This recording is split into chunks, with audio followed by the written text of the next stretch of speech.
तो देखो बच्चों, अपना जो यूनिट चल रहा है ना, और ये यूनिट चल रहा है क्या, डी ब्लॉक एलिमेंट्स। आज हम इस यूनिट में अब जो टॉपिक डिस्कस करने वाले हैं, और ये टॉपिक है हमारा क्या, पोटेशियम डाइक्रोमेट। मीन्स आज हम इस कंपाउंड का कंप्लीट डिस्कशन करेंगे कि इसकी प्रिपरेशन कैसे की जाती है, क्या फिजिकल प्रॉपर्टीज़ हैं और क्या केमिकल प्रॉपर्टीज़ हैं और स्ट्रक्चर क्या है। मतलब इन 4 पॉइंट्स में अच्छी तरह डिस्कस करेंगे। तो पहले स्टार्ट करते हैं हम प्रिपरेशन के बारे में। ओके, कि जो है इसकी प्रिपरेशन क्या क्या है। तो हमें एक ही मेथड यहाँ पर लेनी है, और ये है फ्रॉम क्रोम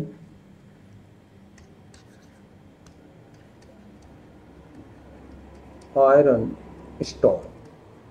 ठीक है, इस कंपाउंड से या इस ये ओर है बच्चों, एक ये क्या है, ओर। तो देखो इसका फॉर्मूला होता है FeO इंटू Cr2O3, और ये ले लें हम ऐसे 4 मोल। कितने लिए जाते हैं, 4 मोल। और इसको फ्यूज किया जाता है Na2CO3 के साथ प्लस 7O2। ठीक है, बेसिक मीडियम होता है। जब इसको फ्यूज किया जाता है इसके साथ, तो जितना Fe है वो तो चेंज हो जाता है Fe2O3 में। तो इस तरह से ये निकाल लें। जितना क्रोमियम है, ओके, वो चेंज हो जाता है Na2CrO4 में। 8 है ये, तो हम यहाँ 8 ले लें, तो क्रोमियम 8 पूरे हो गए, प्लस जितना CO3 था वो बदल गया CO2। तो कुल मिला के इस तरह से बनता है। तो ये जो होता है बच्चों, ठीक है, ये ब्राउन कलर सॉलिड होता है एक प्रकार का, ब्राउन कलर सॉलिड, और ये रहता है वाटर इनसॉल्युबल। ओके, क्या रहता है, वाटर इनसॉल्युबल। ये जो कंपाउंड होता है, ठीक है, Na2CrO4, ये होता है येलो कलर का। ठीक है, येलो सॉलिड होता है। तो ये क्या है, येलो सॉलिड, और ये रहता है वाटर सॉल्युबल। क्या रहता है ये, वाटर सॉल्युबल। और ये तो गैस बन के सिस्टम से बाहर चला गया। समझ गए ना। अब क्या किया जाता है, इसके बाद यहां पर वाटर ऐड किया जाता है। तो ऐसा करने से क्या होगा कि Fe2O3, तो ये क्या रहेगा बच्चों, वाटर इनसॉल्युबल। ठीक है, और एक ब्राउन सॉलिड के फॉर्म में, ब्राउन जो सॉलिड है वो फिल्टर कर लिए जाते हैं। ठीक है, और यहां पर ये तो चेंज हो जाता है, जो है Na2CrO4 वाटर में इस तरह से आयोनाइज हो जाता है, Na plus plus CrO4 2 minus, और ये कहाँ रहेगा, वाटर सॉल्युबल रहेगा। बात क्लियर। तो इस तरह से ये वाटर सॉल्युबल रहेगा। फिर क्या मिलाया जाता है, इसके बाद H2SO4 एसिडिक मीडियम रखा जाएगा। अभी आप देखोगे कि जो बेसिक मीडियम है, बेसिक मीडियम में मतलब जैसे यहाँ पर Na2CO3 बेसिक मीडियम था, तो यहाँ पर ये जो है क्रोमेट आयन जो है स्टेबल था। जैसे आप एसिड में मिलाओगे तो ये क्रोमेट आयन इस तरह चेंज हो जाएगा Na2Cr2O7। समझ गए ना। मतलब कुल मिला के यहाँ पर जो है हमें जरूरत पड़ेगी कितने, 2 मोल की, और प्लस यहाँ पर निकल जाएगा क्या, Na2, ऐसे 2 मोल में Na2SO4। अभी भी ये क्या होता है कि अब ये जो मिलता है ना, ऑरेंज कलर का होता है, कलर सॉलिड। ये अभी तो वाटर सॉल्युबल रहेगा ये। ठीक है, ऑरेंज कलर सॉल्यूशन होता है, कलर्ड सॉल्यूशन। अब चूंकि हमें चाहिए है क्या, पोटेशियम डाइक्रोमेट, और अभी हमारा क्या बना हुआ है, सोडियम डाइक्रोमेट। तो हमें इसको किस में कन्वर्ट करना होता है, पोटेशियम डाइक्रोमेट में। तो जैसे ही हम इसमें क्या करेंगे कि H2SO4 के मिला, ये जो है इसमें मिलाया जाता है, फिर क्या, KCl। क्या मिलाया जाता है, KCl, तो यहां से K2Cr2O7 प्लस यहाँ निकल जाएगा 2NaCl। बाद में इसके जो है क्रिस्टलाइज्ड कर लिया जाता है, क्रिस्टलाइज्ड इन, ठीक है, ऑरेंज कलर्ड सॉलिड। तो इस तरह से क्रिस्टल के फॉर्म में जो है मिल जाता है। तो ये है कुल मिला के इसकी प्रिपरेशन। क्रोम आयरन स्टोन को पहले Na2CO3 के साथ हीट किया, या NaOH भी ले सकते हैं। फिर इसके बाद बना हमारे पास Na2CrO4 जो कि येलो कलर का सॉलिड है और वाटर सॉल्युबल है। इसके साथ जितना भी आयरन था वो Fe2O3 ब्राउन सॉलिड बन गया, जिसे फिल्टर करके हटा दिया जाता है। फिर वाटर मिलाया तो ये दोनों अलग अलग हो गए। फिर इसके बाद H2SO4 मिलाते हैं तो क्रोमेट से डाइक्रोमेट, और फिर इसके बाद KCl मिला के और इस तरह से इसे बाहर निकाल लिया जाता है। तो ये कुल मिला के ये प्रोसेस होती है हमारे इसमें, इसकी प्रिपरेशन में। अब हम आ जाते हैं इसकी प्रॉपर्टीज में, ठीक है, कि क्या क्या प्रॉपर्टीज हैं। तो देखो बच्चों, पहला तो ये है कि ये ऑरेंज कलर क्रिस्टलाइन सॉलिड होता है। आप देखोगे लैब में मिलेगा आपको ऑरेंज कलर का जो सॉलिड दिखेगा, उसमें लिखा होगा potassium dichromate solid, and moderate soluble in water at normal temperature। ठीक है, कि ये वाटर में थोड़ा कम सॉल्यूबल है, ऑरेंज कलर का सॉलिड है ये, और वाटर में ये कम सॉल्यूबल होता है। दूसरा आता है इसमें, अब हम इसकी कुछ केमिकल प्रॉपर्टीज देख लें कि हीट इफेक्ट, ये काफ़ी इंपॉर्टेंट है। हीट इफेक्ट में आप देखोगे कि अगर इसे हीट किया जाता है, क्या, K2Cr2O7, ठीक है, जब हम इसे हीट करते हैं तो ये बदलता है K2CrO4 plus Cr2O3 plus O2।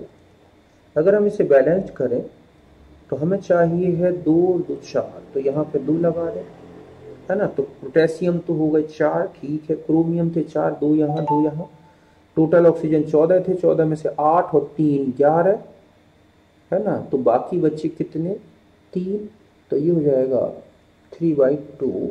इस तरह से यहाँ पर हमें ऑक्सीजन मिल जाएगी 3/2 हो गई पूरी ऑक्सीजन। 14 में 8 और 3 11 और 3 14। तो इस तरह से ये डिकम्पोज्ड हो जाता है, एक प्रकार की रिडॉक्स रिएक्शन हो गई है। समझ गए ना कि ऑक्सीजन यहाँ पर आप क्रोमियम देख रहे हैं 6+ से, तो 6+ में ही गया है, मतलब यहाँ से 6+ है, यहाँ पे 6, लेकिन यहाँ से यहाँ देखो आप तो ये 3+ भी चेंज हुआ है। तो इस तरह से ये ऑक्सीडाइज्ड यहाँ पर तो ये रिड्यूस हो गया है, और ये जो 2- था ये 0 हो गया है। तो अगर हम कहें कि यहाँ से यहाँ पर क्या हुआ है तो ये है ऑक्सीडेशन। कुल 4 क्रोमियम थे, जिसमें से 2 क्रोमियम 6+ हैं, तो 2 क्रोमियम 3+ में चेंज हो गए हैं, और इसके लिए कुल 6 इलेक्ट्रॉनों की जरूरत थी, और वो 6 इलेक्ट्रॉन दिए हैं 3 ऑक्सीजन एटम्स ने, मतलब 3 ऑक्साइड आइंस ने। 3 ऑक्साइड आइन ही तो बदल गए ना O2 में, तो इनसे 6 इलेक्ट्रॉन जो निकले हैं वो यहाँ पर ऐड हुए। ठीक है, एक तो ये हो गया। दूसरे इफेक्ट में आते हैं पीएच इफेक्ट। क्या, पीएच इफेक्ट सबसे इंपॉर्टेंट टॉपिक है बच्चों ये, कि आप देखोगे कि एट लो पीएच, मतलब लेस देन 7, Cr2O7 एग्जिस्ट करता है। At high pH greater than 7, तो CrO4 2- एग्जिस्ट करता है।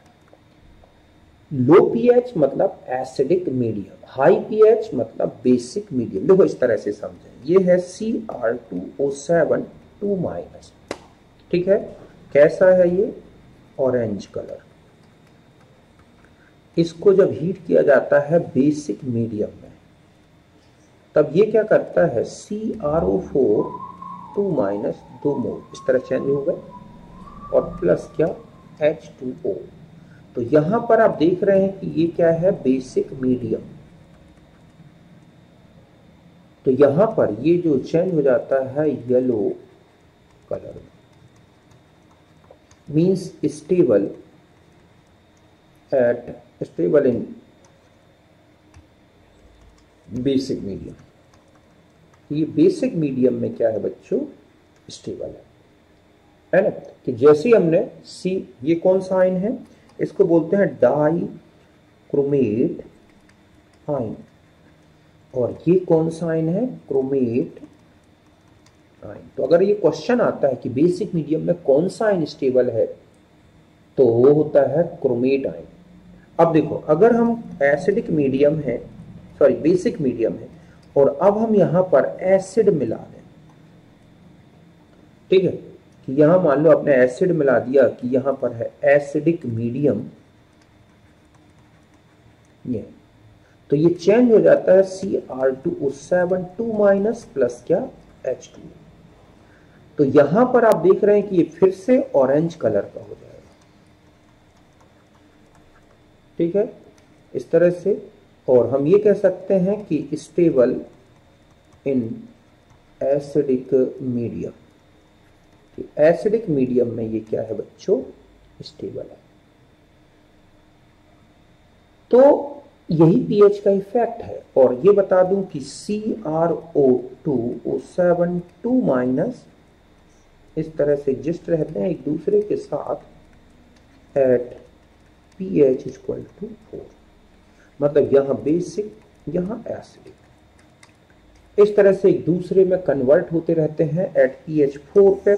बाकी इस pH के नीचे कोई एक फॉर्म आ जाएगा, ठीक है, मतलब एट pH लेस देन 4 लिखा है, मतलब 4 से नीचे टोटली एग्जिस्ट हो जाएगा ये फॉर्म। pH 7 से ऊपर पहुंच जाएंगे तो टोटली एग्जिस्ट हो जाएगा। तो मैं ये कहूं कि टोटल यहां पर ये 4 से नीचे पर एग्जिस्ट करता है।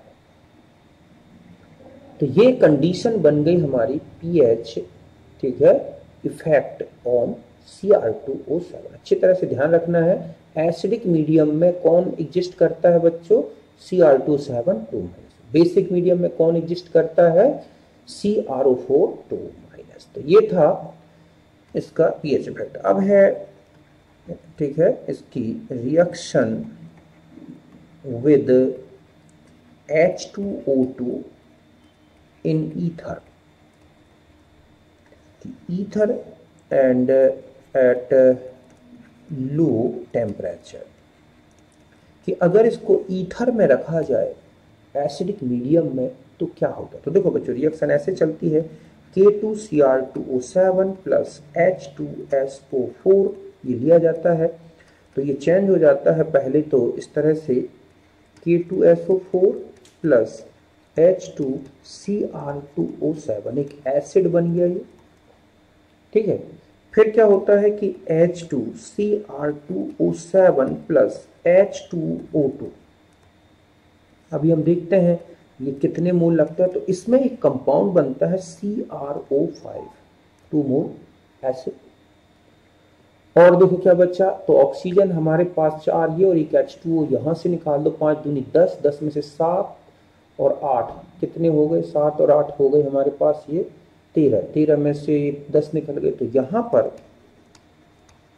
7 और 8 15 हो गए ना, तो 15 में से देखो कितने हो गए, 7 और ये हो गए 8, तो कुल मिला के ये 5 H2O निकलेंगे। सॉरी, यहाँ पर कितने H2O निकल जाएंगे बच्चों, 5 H2O। एक तो इसी से आया, कैसे निकले 5 H2O, मतलब 5 ऑक्सीजन तो इधर ऐड हो गए और ये हाइड्रोजन और ये हाइड्रोजन मिलके ऐसे 5 H2। तो ये जो कंपाउंड बनता है ये ब्लू कलर का होता है और स्टेबल इन ईथर, ठीक है, CrO5। कई बार इसका स्ट्रक्चर पूछ लिया जाता है, तो वो इस तरह से बटरफ्लाई स्ट्रक्चर होता है इसका ऐसे, और यहाँ पर इसका जो ऑक्सीडेशन स्टेट है वो है +6।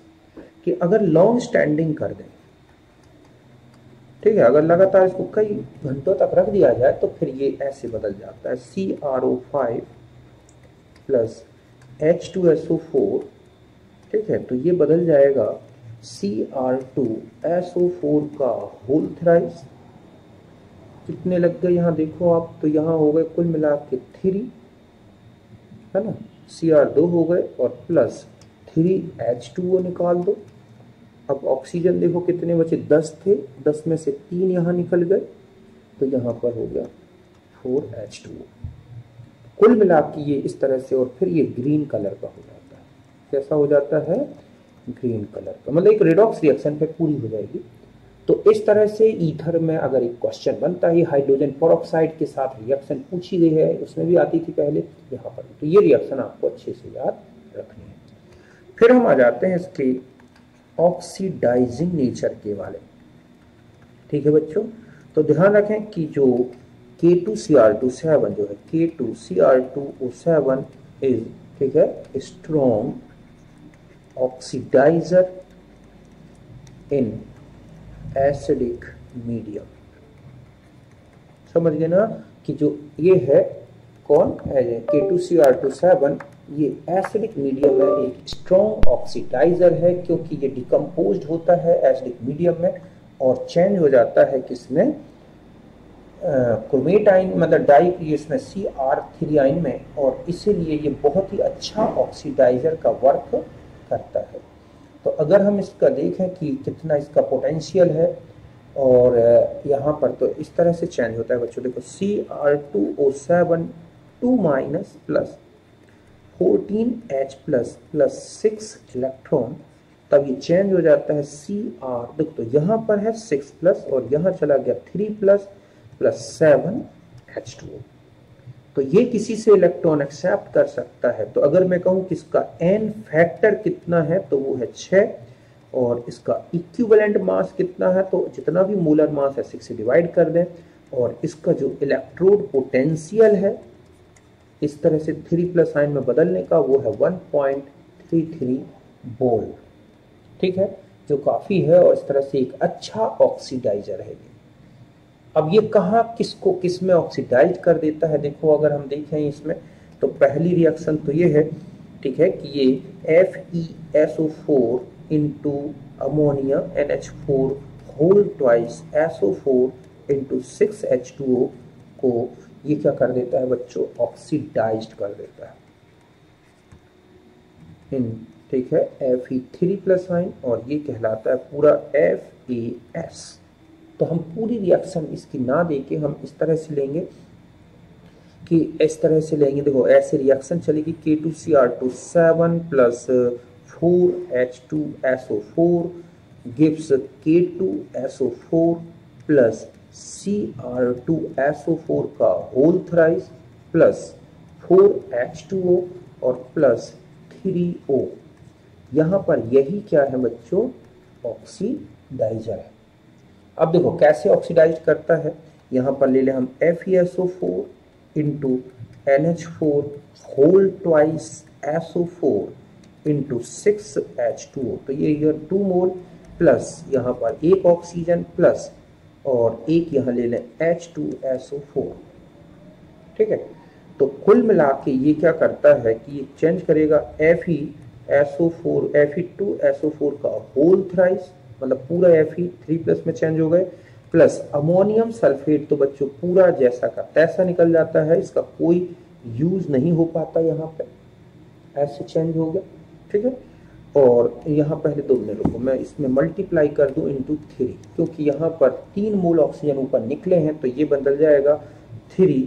ठीक है, ये हो जाएगा आपके पास, अभी हम बैलेंस कर लेंगे, तो ये बदल गया Fe2SO4 का होल थ्राइस, तो 6 थे, 3 लगा दें यहाँ पर, और ये हो जाएंगे इसके बाद 6NH4, ठीक है, होल ट्वाइस SO4 प्लस 6 18, मतलब 12 और 36, तो यही हो गया 36, और एक क्या हो जाएगा बच्चों, यहाँ हो जाएंगे 37H2O। और कुछ बचा इसमें, ठीक है, फेरस सल्फेट हो गया, H2 निकल गया इस तरह से।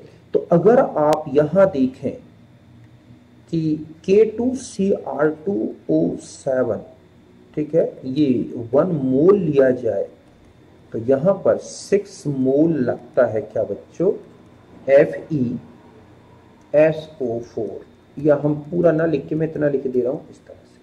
तो 1 मोल K2Cr27 6 मोल FeSO4 को ऑक्सीडाइज कर देता, क्योंकि एक FeSO4 केवल एक इलेक्ट्रॉन रिलीज करता है। यहां बता दूं कि इसका n फैक्टर 1 होगा, तो इक्विवेलेंट मास आएगा m/1, जितना इसका मोलर मास है।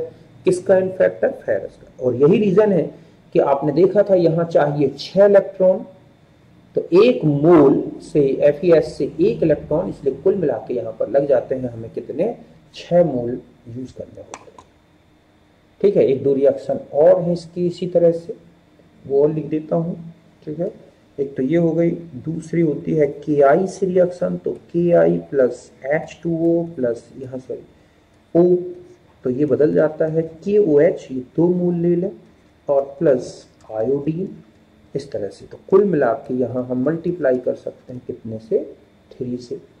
ठीक है, ठीक इसी तरह से और भी कोई ऑक्सीडाइजिंग कोई भी ऐसे, जैसे Na2SO3 ले लिया जाए, एक ऑक्सीजन मिलेगा, चेंज कर देगा Na2SO4 में, है ना। एक इसी तरह से रिएक्शन, ये तो Na2S ये हो गई, है ना। और अगर मान लो यहाँ पर लिया जाए H2S और यहाँ ऑक्सीजन से रिएक्शन करेगा तो बना देगा H2O प्लस S, एक मिल्की पीपीटी आता है। इसी तरह से K2Cr2O7 प्लस 14 HCl, तभी चेंज हो जाता है KCl, इस तरह से 2 KCl प्लस Cr, ठीक है, Cl3 2 प्लस 3 Cl2 और प्लस 7 H2O। तो ध्यान रखें कि यहाँ पर इसका n फैक्टर पूछा गया, तो n फैक्टर इसका 6 है, और इसका n फैक्टर होता है बच्चों क्या, कि यहाँ पर टोटल जो इलेक्ट्रॉन एक्सचेंज हो रहे हैं वो 6 हो रहे हैं, है ना, यहाँ से यहाँ आ रहे हैं। तो और ये स्टाइकियोमेट्रिक कोफिशिएंट है 14, तो 6y14 या 3y7। तो इक्विवेलेंट मास ऑफ HCl पूछ ले तो m/3y7 मीन्स 7m/3 हो जाएगा 7m/3, ये इसका इक्विवेलेंट मास। देखो n फैक्टर होता है रिडॉक्स रिएक्शन में total exchange electron upon stoichiometric coefficient, है ना। और एक रिएक्शन और बचती है, तो ये तो हो गई बच्चों इसका रिडॉक्स। और भी बहुत सारी हैं। एक और होता है इसमें क्रोमाइल क्लोराइड टेस्ट। क्या होता है? Chromyl chloride test. ठीक है, तो ध्यान रखें, यूज्ड फॉर डिटेक्शन ऑफ, ठीक है, Cl minus ion of ionic chloride. Ionic chloride का मतलब जैसे NH4Cl, NaCl, KCl, है ना, CaCl2, but not used for chloride of covalent chlorides like as AgCl, है ना, FeCl3, AlCl3, इनके लिए नहीं लगाया जा सकता ये टेस्ट। अब देखो इसकी रिएक्शन लिखे दे रहा हूँ। रिएक्शन क्या होती है? ये लिया NaCl क्लोराइड, पहले आप उसमें H2SO4 मिलाएंगे कॉन्सनट्रेट, तो ये बन जाता है क्या बच्चों? पहले NaHSO4 प्लस क्या? HCl। फिर क्या होता है कि आपने लिया K2Cr2O7 प्लस HCl, तो ये चेंज होता है CrO2Cl2 में, और ऐसे कितने लगा दें? 2 मोल, प्लस यहाँ पे निकल जाएगा 2 KCl, है ना। तो कुल मिला के 6 और 2 8, और प्लस यहाँ पर निकल जाएंगे H2O। तो ये जो है ये बनता है रेडिश ब्राउन वेपर्स, और इसी को बोलते हैं क्या बच्चों? Chromyl chloride. क्या बोलते हैं इसी को? क्रोमाइल क्लोराइड, इस तरह से। तो अगर ये वेपर रेड सी, और ये बता दूं कि रेड दिखते हैं, ठीक है, फिर क्या किया जाता है कि CrO2Cl2 को जब NaOH में पास करते हैं, है ना, पूरी बैलेंस्ड इक्वेशन जरूरत नहीं है, तो बन जाता है Na2CrO4, जो कि एक येलो सॉल्यूशन होता है, ठीक है, और प्लस यहाँ निकल जाएगा NaCl।